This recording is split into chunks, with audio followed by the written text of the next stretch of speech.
भगवान ने दुनिया बनाई थी, जीव को धरती पर भेजा था, क्या संदेश दिया?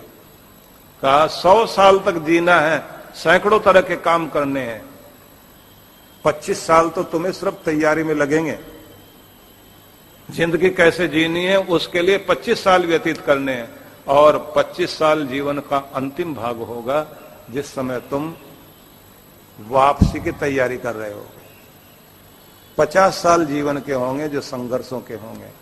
तो छोटे से जीव ने धरती पर जाने से पहले भगवान से पूछ लिया कि प्रभु मैं जा रहा हूं धरती पर, मेरी देख रेख करने वाला कोई होगा धरती पर? कौन संभालेगा मुझे? किनकी गोद में रहूंगा? कौन रक्षा करेंगे? भगवान ने कहा 2 फरिश्ते तुम्हारी रक्षा करेंगे जो तुम्हें सुलाएंगे, जगाएंगे। बोले मुझे कोई इलाज की जरूरत पड़े कौन ध्यान रखेगा? चौकीदारी की जरूरत पड़े कौन ध्यान रखेगा? भगवान ने कहा 2 फरिश्ते तुम्हारे लिए दूंगा जो तुम्हारे लिए चौकीदारी का काम करेंगे। बोले मुझे जमीन जायदाद, खाना पीना, कपड़ा गहना ये सब की जरूरत पड़े तो कोई साहूकार भी दो। बोले 2 फरिश्ते साहूकार के रूप में देंगे जो तुम्हारे लिए जमीन जायदाद भी देंगे, मकान भी देंगे, गहने भी देंगे, ऐसे साहूकार भी 2 देंगे। तो फिर इसने कहा कि कोई मुझे शिक्षा दे, पढ़ाए, जानकारी दे। भगवान ने कहा उसके लिए भी 2 फरिश्ते देंगे जो पूरी व्यवस्था करेंगे। ये बोलता चला गया, भगवान बोलते चले गए, 2 फरिश्ते देंगे, 2 फरिश्ते देंगे। आखिर में इसने कहा कि ये सारे फरिश्ते मिलाकर 2000 हो गए। तो 2000 अगर मेरे अकेले के लिए होंगे तो दुनिया में तो भीड़ लग जाएगी। भगवान ने कहा ये 2000 नहीं, ये होंगे 2 ही, एक का नाम मां होगा, एक का नाम बाप होगा, ये दोनों ही तुम्हारे लिए पूरा ध्यान रखेंगे। 2000 के बराबर 2 ही चौकीदारी भी करेंगे, पढ़ाएंगे भी, लिखाएंगे भी, साहूकारी करते करते। ध्यान रख लेना, भगवान ने कह दिया तेरे शौक पूरे होंगे माँ बाप के जमाने में,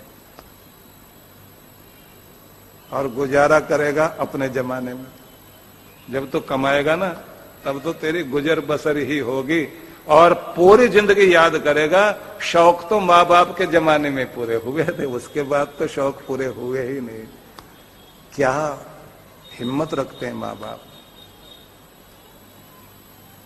अपने बच्चों के सारे शौक पूरे कराते हैं। तो जब इसने कहा कि 2000 लोग चाहिए एक अकेले के लिए, भगवान ने कहा 2000 के बराबर 2 ही लोग होंगे। तो इसने कहा फिर मैं उनका कर्जा कैसे चुकाऊंगा? जो मेरे लिए इतना करेंगे उनका कर्जा कैसे चुकाऊंगा?